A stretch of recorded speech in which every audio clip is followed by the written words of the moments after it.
तेजस्वी यादव के विचारधारा से नाराज राजद ने किया बेलहर में मीटिंग। बैठक में कहा गया कि अभी भी वक्त है कि तेजस्वी यादव इस पर मंथन करे और राजद कार्यकर्ता को ही टिकट दे। वहीं पूर्व विधायक रामदेव यादव ने कहा कि बेलहर में पैराशूटी नहीं बल्कि जमीन पर चलने वाला नेता चाहिए।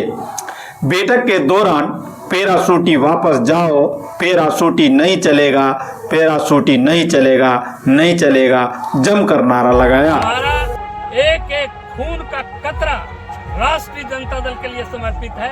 राष्ट्रीय जनता दल में अंतिम लड़ाई लड़ने का काम करेंगे और हम लोग चाहेंगे पार्टी भी सही रास्ते पर आए और सही लोगों को टिकट दे और पार्टी के बाहर जाकर के हमारा कोई विरोध करने का इरादा नहीं है।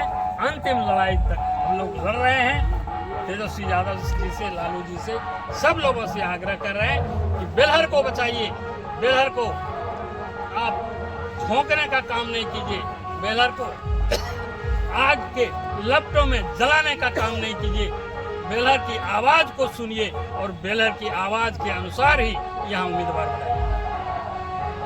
तो सर क्या लगता है सर आपको कि आपकी जो आवाज़ है, इस मीटिंग की जो आवाज़ है, तेजस्वी यादव का हृदय परिवर्तन होगा सर और आरजेडी कार्यकर्ता को टिकट मिलेगा? देखिए, ये बात आप जो कह रहे हैं ये तो उन पर निर्भर है। हम लोग तो अपनी आवाज पहुंचा रहे हैं, अपनी आवाज को बुलंद कर रहे हैं। हम लोग धरातल के हकीकत की बात को उन तक पहुंचाने का प्रयास कर रहे हैं जी। लेकिन सर ये क्या लग रहा है सर, कयास लगाया जा रहा है कि चाणक प्रकाश रंजन जो जदयू सांसद के बेटे हैं उनको टिकट का कंफर्म हो गया। लेकिन सर आप लोगों का क्या आगाह हुआ जो आज इस तरह का बैठक यहाँ बुलाना ही पड़ेगा? नहीं, हम लोग अपनी बात को वहाँ तक अंतिम तक पहुँचाने का काम करेंगे जी। उनके बेटा को ज्वाइन कराया है, उनके बेटा को अभी टिकट दिया नहीं है जी। और उनके बेटा को जब ज्वाइन कराया गया तो जनता की आवाज आया कि वंशवाद का नारा यहाँ नहीं चलेगा जी।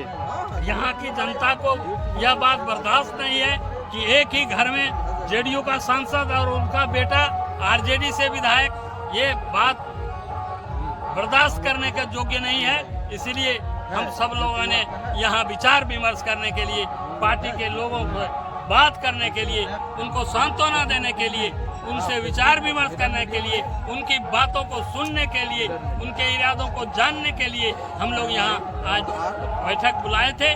और बैठक में एक स्वर से लोगों ने प्रस्ताव पारित करके दिया गया कि बाहर के पैराशूटिया को यहाँ टिकट नहीं दिया जाए, यहाँ के धरातल के धरती के पुत्र को आप यहाँ टिकट दीजिए और चुनाव राष्ट्रीय जनता दल यहाँ से जीत करके जाएगा। तो सर ये बताना चाहेंगे सर, आप आरजेडी का मजबूत कार्यकर्ता नहीं, मजबूत सिपाही जो एक लंबे अरसे से राजनीतिक में बने हुए हैं। बाकी नेता आए गए, कितने आए और चले गए, लेकिन आप सर ज्यों का त्यों बने रहे। सर क्या आरजेडी में सर सीनियर का अपेक्षित कर रहे हैं या सीनियर का सर स्थान नहीं है या सीनियर को सम्मान नहीं दिया जा रहा है? सर ये बात हम किसी पर लांछना लगाना नहीं चाहते हैं। हम तो ये कहते हैं कि सीनियर हो चाहे जूनियर हो, धरातल का बेटा हो, धरती पुत्र हो, राष्ट्रीय जनता दल को सींचने वाला मजबूत सिपाही हो, बेलहर की जनता हो, बेलहर की आवाज हो, बेलहर का उम्मीदवार हो, मैं ये चाहता हूँ।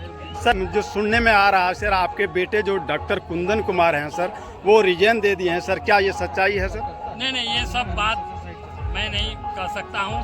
बेटे चिकित्सक हैं, अभी हैं वहाँ जी। और बेटे को अपना स्वतंत्र अधिकार है, वह स्वयं डॉक्टर है, उसकी बातों को मैं नहीं कह सकता। लेकिन एक एक कतरा हमारा राष्ट्रीय जनता दल में है, राष्ट्रीय जनता दल में रहेगा। लेकिन जब तक टिकट नहीं दिया जाता है, जब तक घोषित नहीं किया जाता, तब तक अपनी आवाज को आला कमान तक पहुंचाने के लिए तैयार। चलिए सर, बहुत बहुत धन्यवाद। तो ये हमारे थे रामदेव यादव बेलहर से, जो लगातार अपना इतिहास रचने का जो काम किए हैं, ये काबिल तारीफ है। रामदेव यादव लगातार 4 बार यहाँ विधायक रहे हैं, 3 बार तो कंटिन्यू विधायक और 1 बार उपचुनाव जीते हैं।